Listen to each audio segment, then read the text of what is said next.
घर में रहे फनकार, पढ़े लिखे बनाएंगे सरकार।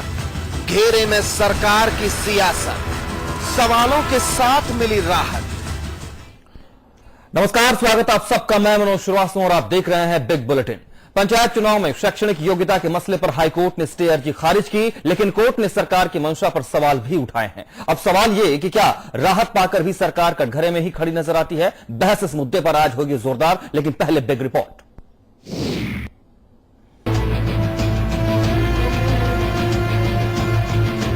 अब तय हो गया है कि इस बार गांव की सरकार में शरीक सिर्फ पढ़े लिखे ही होंगे, क्योंकि अधिसूचना जारी हो चुकी है और स्टे की अर्जी खारिज हो चुकी है। सरकार को राहत फौरी मिली है, लेकिन सवालों के साथ। सरकार जी के द्वारा जो तथ्य रखे गए हैं उसकी उन्होंने जो है कड़ी गंभीरता से लिया है और उन्होंने ये भी कहा है कि एक बहुमत पक्ष को चुनावों से बाहर कर दिया गया है, बिल्कुल गलत है। और सरकार के जो पक्ष रखा उससे भी वो संतुष्ट नहीं थे, सरकार के पक्ष से भी नाराज थे, बिना तथ्यों के, बिना फैक्ट्स के। और क्यों इसको अचानक लागू किया गया, इस पे सरकार उनको संतुष्ट नहीं कर पाई। बिना आंकड़ों के अध्यादेश और बिना बहस के आदेश, बावजूद इसके याचिकाकर्ताओं ने अर्जी में देरी कर दी। ये चुनाव तो सरकार के हिसाब से ही होगा और दावेदारों को पढ़ा लिखा होना ही होगा। स्वागत योग्य फैसला है और इसको एक तरह से देखा जाए तो राजस्थान में के प्रगति में एक मील का पत्थर साबित होगा। पढ़े लिखे ही होंगे सियासी दावेदार, राहत जरूर है, लेकिन सवालों के साथ। और सवाल है कि बिना आंकड़ों के काबिलियत कैसे साबित हो गई, बिना बहस के चर्चा कैसे पूरी हो गई। यानी सियासी दांव जीत कर भी सरकार अध्यादेश के मसले पर अब भी कटघरे में खड़ी है।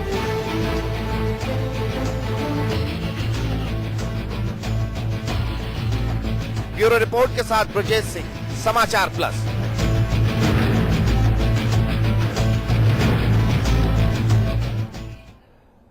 तो सरकार ने जो अध्यादेश पारित किया है उस पर फैसला जरूर आया है, लेकिन इस फैसले के बाद अब जो प्रक्रिया है चुनाव की वो चलेगी जरूर, लेकिन जो सवाल है क्या उसके भी जवाब मिल पाएंगे? बहस को आगे बढ़ाते हैं और आपको बता दें कि आज हमारे साथ इस डिबेट में कौन कौन खास मेहमान शामिल हो रहे हैं।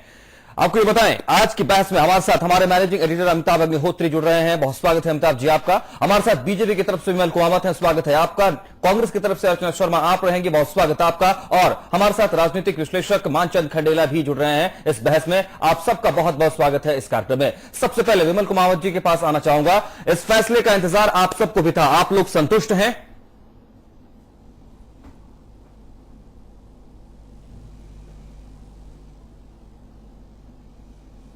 विमल जी, आप तक आवाज मिल रही है, पहुंच रही है मेरी?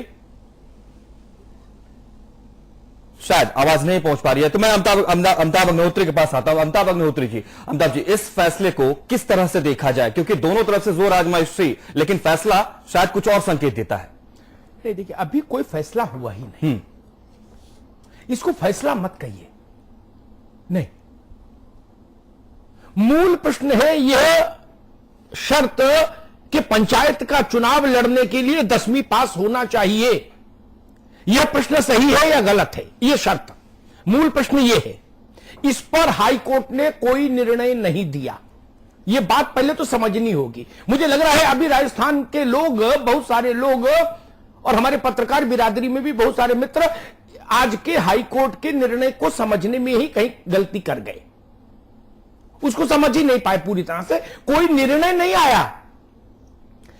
फर्स्ट प्रेयर थी कि यह जो सरकार ने अध्यादेश लागू किया है यह अवैधानिक है, एक।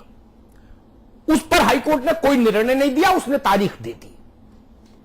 दूसरी प्रेयर थी कि चुनाव की प्रक्रिया को स्थगित कर दिया जाए।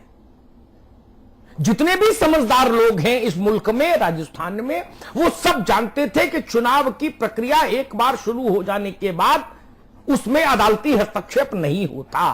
सुप्रीम कोर्ट के कई निर्णय ऐसे हैं जो निचली अदालतों को इस बात के लिए डिबार करते हैं कि इलेक्शन प्रोसेस स्टार्ट हो जाने के बाद उसमें वो दखल नहीं दें।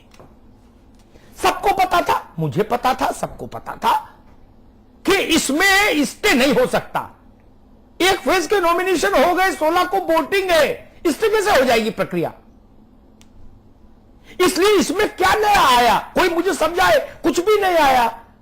यह योग्यता का पैमाना लागू रहेगा, अगले चुनाव में नहीं रहेगा, इस पर निर्णय करना है अदालत को। अभी उसने इसके मेरिट डिमेरिट पर कोई टिप्पणी नहीं की, कोई निर्णय नहीं दिया। अलबत्ता कुछ टिप्पणियां बेंच ने ऐसी जरूर की जो ये बताती है कि वह शायद हाई कोर्ट सरकार की जल्दबाजी से नाराज हुआ। हाई कोर्ट इस बात से नाराज हुआ कि आपने आंकड़े नहीं रखे कि क्या राजस्थान में इतने पढ़े लिखे लोग हर गांव में हैं।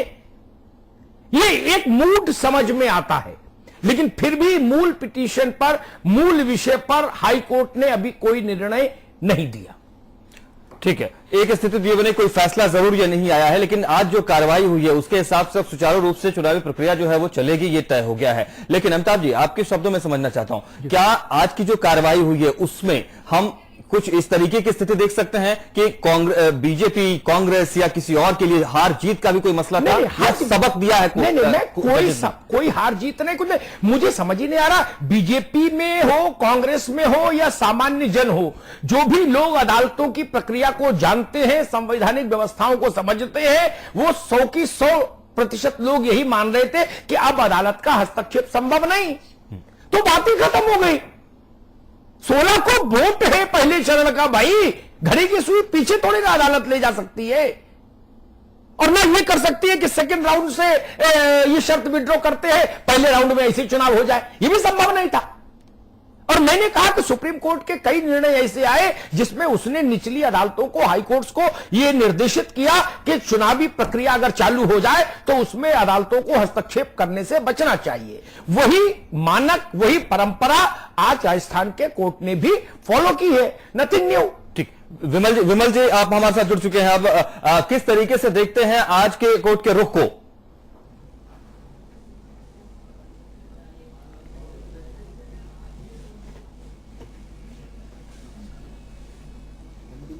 विमल जी तक संभवतः आवाज अभी भी तकनीकी खामियां हैं, लगता है हम उसको दुरुस्त करते हैं। अर्चना जी, आप तक मेरी आवाज, अमिताभ जी की आवाज पहुंच रही होगी। आज कोर्ट का जो रुख रहा है, कार्यवाही जो हुई है, उसमें जो बातें आई हैं, किस रूप में उसको देख रही है कांग्रेस?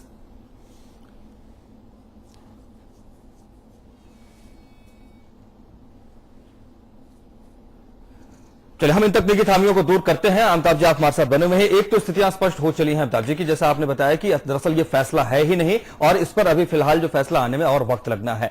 अब जो चुनावी प्रक्रिया आगे बढ़ रही है उसमें ये जो विवाद चल रहा था पक्ष और विपक्ष के बीच में कि आप बीजेपी ने जानबूझ करके यह अध्यादेश लागू कराने का प्रयास किया है, इसके खिलाफ कांग्रेस गई है, इन तमाम स्थितियों के बीच कोर्ट के इस कार्रवाई का हम क्या चुनाव की प्रक्रिया पर कोई असर देख सकते हैं, या वो उस पर कोई असर नहीं, इस पर कोई असर नहीं होगा चुनाव की प्रक्रिया पर। और हमको समझना चाहिए राजस्थान की सरकार भी समझदार सरकार है ना, वहां भी कानून के जानकार है, इसलिए उन्होंने अध्यादेश के लिए समय ही वो चुना जिसके अगले दिन अधिसूचना जारी होनी थी चुनाव की। अधिसूचना जारी होने के बाद तत्काल बाद माना जाता है चुनाव की प्रक्रिया आरंभ हो गई। चुनाव की प्रक्रिया का पहला अध्याय है अधिसूचना, समझ रहे हैं ना आप? अधिसूचना जारी होते ही चुनाव की प्रक्रिया आरंभ मान ली जाती है। तो बीजेपी की सरकार यह जानती थी कि अगले 24 घंटे में अधिसूचना आ जाएगी, चुनाव की प्रक्रिया आरंभ हो जाएगी, तो अगर हमारे अध्यादेश के खिलाफ कुछ लोग या कुछ पार्टियां अदालत में भी जाएंगी तो अदालत से कोई राहत नहीं मिल सकती, क्योंकि ऐसी कोई नजीर है नहीं। अदालत चुनाव की प्रक्रिया आरंभ होने के बाद हस्तक्षेप नहीं करेगी, इसलिए कम से कम इस चुनाव में तो जो अध्यादेश में कहा गया वो नियम लागू हो जाएगा। ये बात बीजेपी भी समझ रही थी, कांग्रेस के लोग भी समझ रहे थे, लेकिन मूल प्रश्न अभी बाकी है। अदालत उस पर निर्णय देगी बहस के बाद। अब आज ये जो चुनाव है 2015 का पंचायत का, अब इसका प्रश्न खत्म हो गया। अब अदालत ये तय करेगी कि क्या भविष्य में राजस्थान की पंचायत व्यवस्था में, पंचायत चुनावों की व्यवस्था में यह नियम लागू रहेगा या नहीं रहेगा।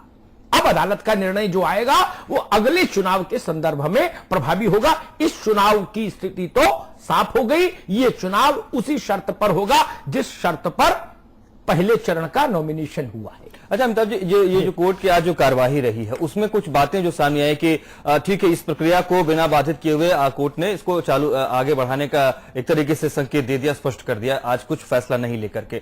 मैं समझने की कोशिश ये करना चाहता हूं आपसे कि अगर उस प्रोसीडिंग के दौरान जो बातें आई हैं कि सरकार अब भी इस फैसले को लेकर, अध्यादेश को लेकर सवालों के घेरे में है, क्या सरकार के लिए कुछ मैसेज देने का भी प्रयास है? देखिए, उसमें जो कार्यवाहक मुख्य न्यायाधीश हैं उन्होंने कुछ टिप्पणियां की, हाँ, जिसे उन्होंने सरकारी वकील से ये कहा कि आपने आंकड़े नहीं दिए हमको कि क्या राजस्थान के ग्रामीण इलाकों, जो सवाल मैंने उठाया था जब इस विषय पर मैंने बहस की थी, तो मैंने कहा था कि क्या राजस्थान के गांव में सब लोग 10वीं पास हैं? तो राजस्थान की रूलिंग पार्टी के नेताओं ने कहा था नहीं है, लेकिन फिर भी उन्होंने कानून बना दिया। तो अदालत ने इस पर अपना डिस्प्लेजर शो किया कि आपको आंकड़े लाने चाहिए थे, आंकड़े आप क्यों नहीं लाए? साथ में हां, ये भी ठीक है, उन्होंने याचिकाकर्ताओं से भी कहा कि भाई आप भी कुछ सब्सटेंशियल एविडेंस लेके आइए कि इस नियम के लागू होने से कितने लोग डिप्राइव हो गए, यानी वंचित हो गए चुनाव लड़ने से। अब सरकार के ऊपर भी जिम्मेदारी है, लाए आंकड़े और बताए कि हर गांव में हर आदमी 10वीं पास है, यह सिद्ध करे हाईकोर्ट में। और याचिकाकर्ताओं को भी कुछ ऐसे प्रमाण अगली सुनवाई में पेश करने होंगे जो ये बता पाए कि हां, ये लोग चुनाव लड़ने की इच्छा रखते थे और इस शर्त के चलते नहीं लड़ पाए। जी, हमारे तमाम गेस्ट इस वक्त मुझे लगता है कि तकनीकी खामियों को हम दूर कर पाए हैं और जुड़ चुके हैं। विमल कुमार जी, आवाज मिल रही है आपको? जी हाँ जी, कोर्ट के आज के रुख को किस रूप में पार्टी देखती है, पार्टी का स्टैंड क्या रहा?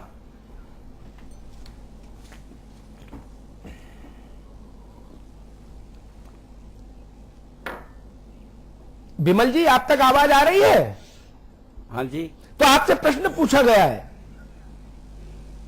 कोर्ट के फैसले, क्या कोर्ट के फैसले। भाई दोबारा बताइए प्रश्न। मैं ये कह रहा हूं विमल जी आपको कि आज कोर्ट ने की कार्रवाई के दौरान जो बातें सामने आई हैं शैक्षणिक योग्यता को लेकर के, उसको आप किस तरीके से देखते हैं? बीजेपी इस पर क्या स्टैंड रखती है?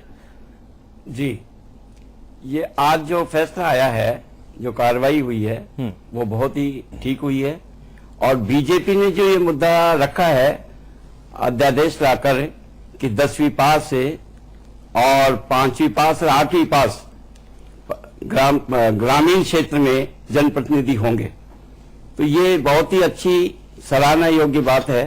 और आज इस बात पर इतने लंबे समय से जो बहस चली आ रही थी, उस पे कोर्ट ने भी स्टे की जो कार्रवाई करके मोहर लगा दी है, जिससे सच्चाई सामने आ गई है कि ये बिल्कुल सत्यता है। और पहल तो किसी न किसी को करनी ही पड़ती है। जब कुमावत जी, जी, हाई कोर्ट ने ये तो कहीं नहीं बोला कि आपने जो नियम बनाया है उस नियम के पक्ष में कोर्ट है, ऐसा तो बोला नहीं कोर्ट ने। नहीं, स्टे जो लगाया है, नहीं, और दो आगे की जो कार्रवाई 2 मार्च को होगी। कुमावत जी, आपकी जानकारी के लिए बता दूं, भाजपा की जानकारी के लिए बता दूं, भारत के सबसे बड़ी अदालत के कई निर्णयों में सुप्रीम कोर्ट ने यह कहा निचली अदालतों से, यानी हाई कोर्ट से राज्यों के, कि चुनाव की प्रक्रिया अगर आरंभ हो जाए, और प्रक्रिया मानी जाती है अधिसूचना से, अगर प्रक्रिया आरंभ हो जाए तो अदालतें उसमें हस्तक्षेप करने से बचें। सिर्फ उतनी ही सी बात है, इससे आगे कुछ नहीं, इसके पीछे कुछ नहीं। अदालत ने इस पर कोई निर्णय नहीं दिया कि आपका फैसला सही है कि गलत है। निर्णय नहीं लिया, लेकिन जो बात सामने आई है, क्या सामने आई, मैं समझना चाह रहा हूं, क्या सामने आई याचिका बात? लगाई है, क्या? और याचिका में स्टे की जो मांग की थी उसे रोका है, ठीक है। क्योंकि चुनाव प्रणाली में प्रारंभ होने के बाद में कोर्ट किसी प्रकार की कार्रवाई नहीं करता है। तकनीकी मुद्दा हुआ। मानचंद कंडेला जी, मानचंद जी, ये बीजेपी के मित्र शायद मेरी बात को मैं उनको समझा नहीं पाया। अदालत ने आज एक परंपरा का निर्वाह किया है केवल, इससे अतिरिक्त तो कुछ नहीं। इस सवाल की मेरिट डिमेरिट मतलब गुण दोष पर अदालत ने कोई टिप्पणी नहीं की। फिर इसको ये कैसे मान लिया जाए कि ये एक नए युग की शुरुआत हो गई? देखिए, मैं ये समझ रहा हूं कि नए युग की शुरुआत इस रूप में हो गई कि हम अध्यादेशी सरकार चलाएंगे, जनता के जज्बातों की परवाह नहीं करेंगे, वास्तविकताओं को नकार देंगे, जो जन है उसको हम कुचल देंगे, और जो हम ही नहीं पढ़ाएंगे और हम ही बिना पढ़ाए वालों को हम जो है चुनाव नहीं लड़ने देंगे। 8वीं तक के सरकारी आंकड़े बता रहे हैं कि 40% बच्चे जो हैं वो एक सेंटेंस लिख नहीं सकते हैं। ये शर्म की बात है, उसको वो अहंकार की बात कर रहे हैं। और मैं 2-4 बातें यहां पर और कहना चाह रहा हूं। अगर जनप्रतिनिधि में सोच जो अगर नहीं होगा तो वो जो है उसकी शिक्षा क्या करेगी। सारे के सारे बारेटला जो है वो केंद्र सरकार में, राज्य सरकार में बैठे हुए हैं, वो किस तरह का भ्रष्टाचार, किस तरह की अनियमितता, किस तरह की दबंगाई, किस तरह का कुशासन और किस तरह का जनतंत्र की जो है वो लाश निकालने पर उतारू है। उनको पढ़े लिखे कहते हैं। मैं समझता हूं वो तो जो अनपढ़ है उनसे भी गए गुजरे हैं, निकम्मे हैं। माफ करेंगे आप मुझे, क्योंकि जनता की जो भावना है उसको आप समझ ही नहीं है। ठीक है, और मैं कह रहा हूं जनता पार्टी आज की तारीख में विनिंग मशीन हो गई है। शाम दाम दंड भेद, अच्छा बुरा, औपचारिक अनौपचारिक, जनता के सामने जो अच्छा लगे वो, बुरा लगे वो, हमें जीतना है और जीतने के बाद में डंका बजाना। अरे आप ये तो देखो वाराणसी में क्या हुआ। खंडेरा साहब दूर नहीं जाए, ये राजस्थान से बाहर नहीं निकलेंगे तो दिक्कत है। मेरे पास शो में समय देखिए, खंडेरा साहब आपको बताइए। अर्चना शर्मा जी, राजस्थान की सबसे बड़ी अदालत ने इस अध्यादेश के कंटेंट पर कोई निर्णय नहीं दिया। इस पर बहस होगी, बहस के बाद अदालत कोई निर्णय करेगी। इसलिए ये जीत और हार तो आज होनी नहीं थी। हर पढ़े, मैंने जैसे शुरुआत में कहा, हर पढ़े लिखे आदमी को मालूम था कि अदालत हस्तक्षेप नहीं करती इलेक्शन प्रोसेस स्टार्ट हो जाए तो। इसलिए इसके अलावा कुछ होना ही नहीं था।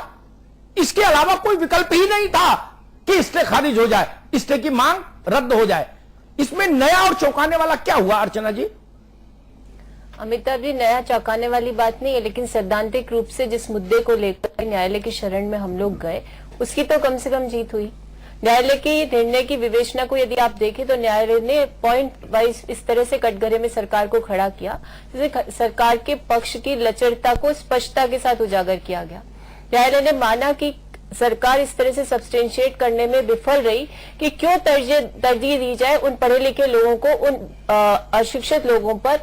क्या कारण है कि सरकार ऐसा चाहती है, क्यों लोकतांत्रिक मूल्यों का हनन करना चाहती है, क्यों संवैधानिक मूल्यों के विपरीत काम करना चाहती है। साथ ही जब सरकार ने पक्ष रखा कि साहब सरपंच को चेक साइन करना पड़ता है, तो न्यायालय ने स्पष्ट किया कि एक सचिवालय उसको मिला हुआ होता है जो उसको उसके सारे कार्यों के निष्पादन में सहयोग करता है। फिर न्यायालय की सबसे बड़ी बात जो थी, उन्होंने इस अध्यादेश को जिस टाइम पर लाया गया उस पर भी प्रश्न चिन्ह लगाया और याचिकाकर्ता जो है उन्होंने जो न्यायालय में याचिका लगाई उसमें उनको दोषी नहीं माना, जो जबकि सरकार कह रही थी कि उनका दोष है कि ये जो आप कह रहे हैं कि साहब इसमें स्थगन आदेश तो खारिज होना ही था।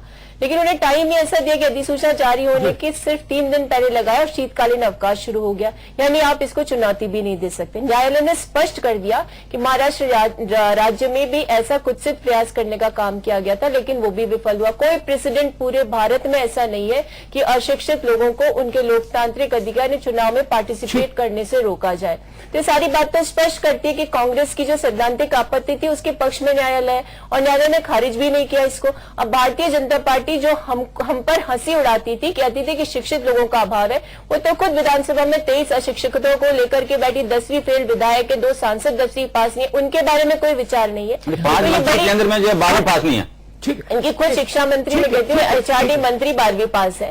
तो स्थितियां बताती हैं कि ये सिर्फ और सिर्फ एक प्रयास था जिसके माध्यम से एक बहुत बड़े तबके को उसके लोकतांत्रिक अधिकार से वंचित रखने का प्रयास किया गया। और देखिए, इतिहास में सबसे पहली बार हुआ राजस्थान में कि कांग्रेस की पहल पर सारी राजनीतिक पार्टियां भारतीय जनता पार्टी से इतर एक मंच पर आई और उन्होंने माना कि सरकार का अध्यादेश लाने का तरीका और ये अध्यादेश दोनों ही न्यायोचित नहीं है। ऐसे में सबने मिलकर के कोर्ट में गुहार लगाई और कोर्ट के पूरे निर्णय की विवेचना से स्पष्ट हो गया कि कोर्ट ने सरकार को ही कटघरे में खड़ा कर दिया। सरकार के पास उनका पक्ष रखने के लिए जितने वकील वहां उपस्थित थे निरुत्तर रहे। इसे न्यायालय ने उस डेट को आगे बढ़ा करके दोनों पार्टीज यानी अपील करता है सरकार को कहा है कि वो पूरे सब्सटेंशियल सबूतों के साथ, यही बात सब्सटेंस के साथ। यही बात मैंने नहीं अमिताभ जी, लेकिन सब्सटेंस तो था ही नहीं। याचिका में, इसलिए याचिका को एक्सेप्ट किया न्यायालय में। ठीक है, और न्यायालय स्वयं मानता है कि ऐसा कहीं प्रेसिडेंट नहीं है पूरे भारत में कि शिक्षा के आधार पर साक्षर मात्र होने या शिक्षित होने पर ही आप चुनाव लड़ सकते हैं, ऐसा कहीं नहीं है। तो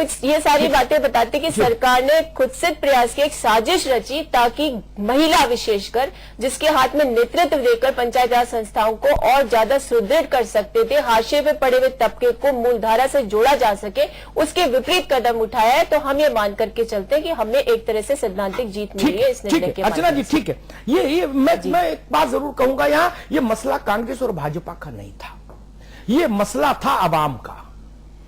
मुझे याद है, पता नहीं अर्चना जी उस दिन थी मेरे साथ, बहस में नहीं थी, जब इस पर मैंने पहले दिन बहस की तो मैंने कहा ये दलित, पिछड़े, आदिवासी, महिला, अल्पसंख्यक, गरीब लोगों को चुनाव की प्रक्रिया से बाहर रखने की कोशिश है, ये मंजूर नहीं होगी। केरला इस कानून को नहीं लागू कर पाया, आप कोर्ट में कैसे टिकाओगे? खैर कुमावत जी, इस बहस को कोर्ट के ऊपर छोड़ता हूं। कुमावत जी, अगर 12वीं पास व्यक्ति सेंट्रल यूनिवर्सिटीज के वाइस चांसलर तय कर सकता है, आईआईटीज के डायरेक्टर तय कर सकता है, आईआईएम के चेयरमैन अपॉइंट कर सकता है, हजारों करोड़ के बजट को देख रेख कर सकता है, तो अनपढ़ किसान अपना गांव क्यों नहीं चला सकता?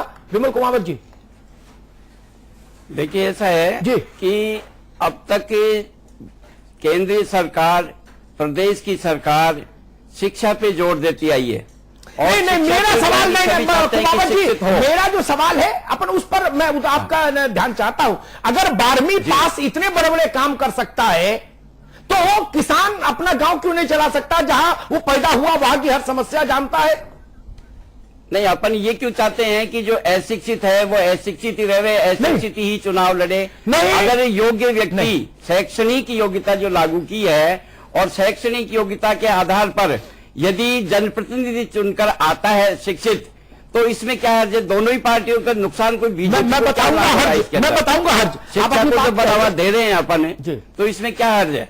ठीक है, इसमें हर्ज ये है, भूखों के शहर में, सुन लीजिएगा ध्यान से मेरी बात, भूखों, खंडेला साहब, भूखों के शहर में कोई आदमी आए और ये नियम बना दे कि जिनका पेट भरा है वही इनाम पाएंगे, तो आदमी मिलेगा नहीं ना। पहले सबका पेट भर दीजिए, फिर ये शर्त लागू करिए, मैं साथ खड़ा होऊंगा आपके।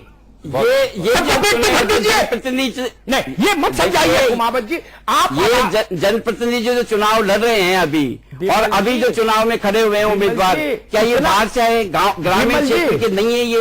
ये ग्रामीण क्षेत्र से लड़ रहे हैं चुनाव।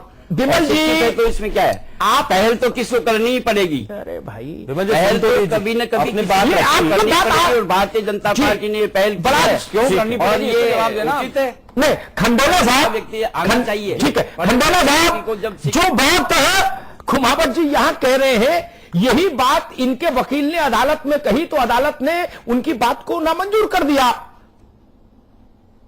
उन्होंने कहा आप आंकड़े लाइए और हमको कन्विंस करिए। एक सेकंड, इतना पैसा खर्च कुमावत जी, अरबों रुपए लगा रहे हैं कुमावत जी, अगर क्या है कि पढ़ा लिखा मानचंद जी, आप लोगों ने अपनी बात रखी है, फिर से आएंगे आपके पास। भाई कुमावत जी, एक आदमी बोले, ऐसे सब लोग बोलोगे तो बहस नहीं हो पाएगी कुमावत साहब। नहीं, जब आप ये कह रहे हैं कि 12वीं पास अब तक ये चला, यूनिवर्सिटी वगैरह चलाते आए हैं, अब तक क्या मैं आप समझ ही नहीं पा रहे ना, माफ करिए आप नहीं समझ पा रहे कि कुमावत साहब आप बात ही नहीं समझ पाए मैंने क्या कहा, आप उसको छोड़ दीजिए, समय नहीं। मानचंद खंडेला जी, मैं जो बात पूछना चाह रहा था वो ये पूछना चाह रहा था कि भाई भूखों के शहर में खाना खाए को इनाम मिलेगा, ये शर्त कैसे लगाई जा सकती है? अदालत ने भी यही बात आज इसी ओर इशारा किया और टाइमिंग पर सवाल खड़ा कर दिया कि ये टाइमिंग गलत है अध्यादेश की। अमिताभ जी, इसका सब्सटेंस लास्ट में ये था, अदालत ने कहा कि ये अदालत की मजबूरी है कि इसका स्टे नहीं कर सकती। मैंने कहा नहीं, कोई विकल्प नहीं था अदालत के पास। और मैं एक दो बातें अमिताभ जी और कहना चाहूंगा, जिस राज्य में 6 वाइस चांसलर 12 तारियों के पीछे चले गए हों, जहां पे 24,000 फर्जी डिग्रियां बांट दी गई हों, और जहां पर जो 8वीं पास के बारे में मैंने आपसे बात कही, और जहां पर जो सरकारी जो स्कूल है वहां पर अध्यापक नहीं हो, और वो वहां पढ़ाई की बात कर रहे हैं। मैं समझ रहा हूं कि सारे के सारे जो अनपढ़ हैं वो वास्तव में जो उनके बराबर है मंत्री, और मैं समझ रहा हूं, माफ करेंगे आप मुझे, अनपढ़ों की सरदार जो है वो वास्तव में यहां का मुख्यमंत्री है। मतलब ऐसे आप जीत के आना चाह रहे हैं, ऐसे आप जो ये कहना चाह जनता आपके साथ में, ऐसे आप कुटाराघात कर रहे हैं। मैं समझ रहा हूं कि जनता समझ रही है और यह निर्णय तो बिल्कुल निश्चित है, क्योंकि थोड़ी बहुत लौटी जानकारी मुझे भी जितनी मैंने एलर्जी करी है कि यह निर्णय आएगा, ये जो कुछ किया वो पूरी तरह से गलत किया, गलत समय पर किया, गलत तरीके से किया, गलत उद्देश्य से किया और गलत लोगों की संगत में किया। अर्चना, ये वास्तव में निर्णय आने वाला है। ठीक है अर्चना जी, कांग्रेस अदालत की लड़ाई के लिए तैयार है कमर कस के? निश्चित रूप से अमिताभ जी, हम लोग इसमें इनिशिएट करके हमने तो ये इस मुद्दे को ऐसा बनाया कि एक मंच पे सारी राजनीतिक पार्टियां आई। अभी विमल जी कह रहे थे किसी न किसी को तो पहल करनी थी। हम शैक्षणिक योग्यता किसी जनप्रतिनिधि के उसके खिलाफ नहीं है, लेकिन आपने तो एक फरमान जारी कर दिया, कोर्ट को कहना पड़ा कि आपका यह अध्यादेश निरंकुश, औचित्यहीन और बिल्कुल गलत है, क्योंकि आपने उन लोगों को अवसर ही नहीं दिया। आपने अध्यादेश लाने के स्थान पर विमर्श करते और कहते कि अगले 5 साल बाद हर व्यक्ति को 5वीं पास होना होगा और एक आदर्श स्थिति उत्पन्न कि राइट टू एजुकेशन जो है उसको, प्राइमरी एजुकेशन को 100% अचीवमेंट लाते ग्रामीण क्षेत्रों में, तब तो आपको साधुवाद मिलता।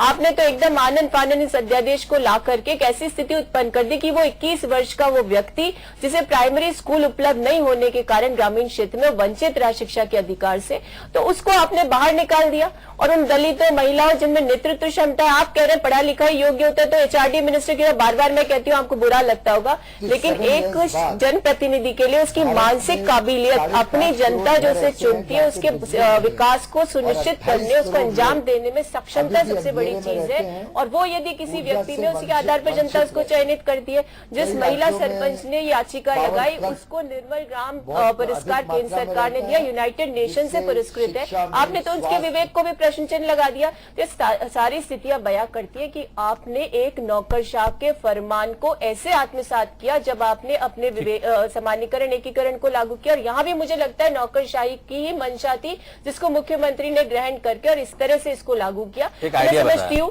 कि एक आइडिया आता है, उस आइडिया को ऐसे आत्मसात किया जाता है, लोकतांत्रिक व्यवस्था पे, पूरी संवैधानिक व्यवस्था पे आप प्रश्न चिन्ह लगाते हैं और फिर उसको सही साबित करने के न्यायालय के विवेक पर भी प्रश्न चिन्ह लगा देते हैं। न विवेचना को समझने को तैयार है, न निर्णय को समझने को तैयार है, कांग्रेस को कटघरे में खड़ा करने का प्रयास करते हैं। तो मेरा मानना है अमिताभ जी, कांग्रेस हर स्तर पर जनता के साथ है, लोकतांत्रिक व्यवस्था की बहाली और इसकी सुनिश्चितता के लिए, चाहे हमें सुप्रीम कोर्ट जाना पड़े और जनता की अदालत में तो चुनाव के साथ जा ही रहे। और इनको डर इसलिए था कि पिछले 6 दशकों से किसी की भी सरकार रही हो राजस्थान में, हमने पंचायत राज में हमेशा अपने नेतृत्व को काबिज किया। अर्चना जी, मैं देखिए थोड़ा सा समय का हमें फिक्र करना होगा, समय की फिक्र है। मैं अमिताभ जी के पास जाना चाहता हूं थोड़ा संपादक की टिप्पणी के लिए, हालांकि कुछ तकनीकी खामियां भी रही हैं, लेकिन फिर भी बहस में मुझे लगता है कि सबने अपनी बात रखी है, क्या जैसे भी। अमिताभ जी, संपादक की टिप्पणी आज की इस बहस पर। देखिए, मैं तो 2 बात कहता हूं।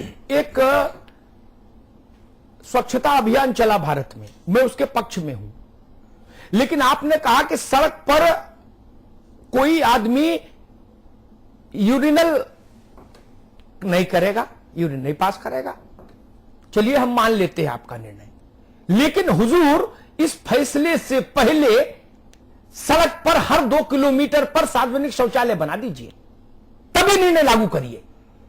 नहीं तो मैं अपनी किडनी फेल कर लूं, आपके नियम के चलते किडनी फेल कर लूं और फोर्टिस में डायलिसिस कराऊं, आपकी मानू तो वैसे ही ये निर्णय है। ये निर्णय लाने की जरूरत क्या थी? ये बात कहने की जरूरत थी क्या? तो शर्मिंदगी की बात है किसी भी राज्य के लिए। ये कहने की क्या जरूरत थी? सब 10वीं पास क्यों? मैं तो कह रहा हूं सब ग्रेजुएट हो, पूरा राजस्थान ग्रेजुएट हो, अपने आप वही लोग चुनाव लड़ेंगे।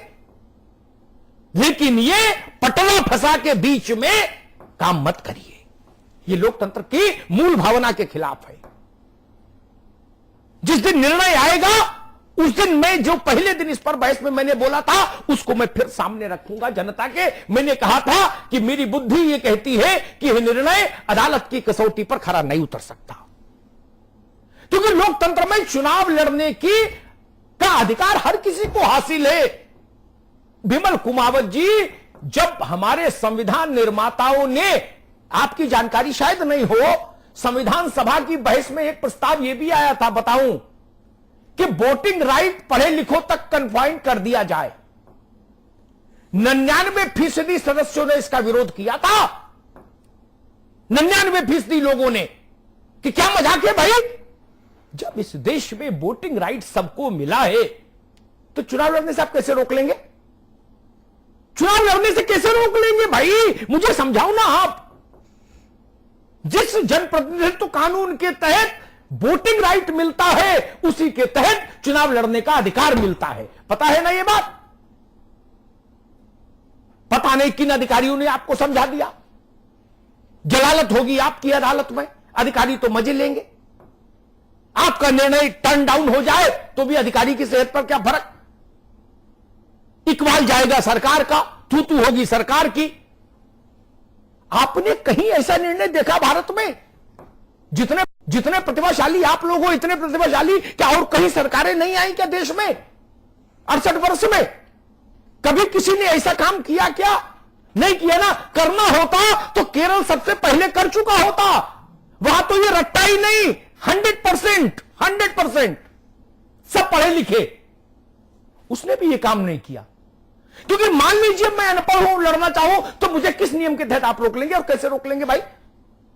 अगर मैं वोट डाल सकता हूं तो मैं चुनाव भी लड़ सकता हूं। मूल प्रश्न इतना सा था। मैं मानता हूं आपको सवालों के साथ आज वो राहत मिली है जो मिलनी ही थी। कोई विकल्प ही नहीं था अदालत के सामने, और विकल्प होता तो शायद ये राहत नहीं मिलती। लेकिन विकल्प ही नहीं था। एक परंपरा है भारत की, और अच्छी परंपरा है। नहीं तो इस देश में चुनाव नहीं हो पाएंगे, क्योंकि यहां बहुत पब्लिक के पीआईएल बाज लोग भी बहुत है भारत में। फिर तो कोई चुनाव ही नहीं हो पाए। इसलिए सुप्रीम कोर्ट ने व्यवस्था कर दी कि चुनाव के बीच में दखल नहीं देंगी अदालतें। आप सिर्फ उसके लिए राहत की सांस ले सकते हैं कि यह चुनाव हो जाएगा। अगला चुनाव इस नियम के तहत होगा कि नहीं होगा, मुझे शक है। बहुत बहुत धन्यवाद। अमिताभ अग्निहोत्री के ऐसे संपादक की टिप्पणी के साथ इस बहस को यहां खत्म करते हैं। आप सबका बहुत बहुत शुक्रिया। नमस्कार।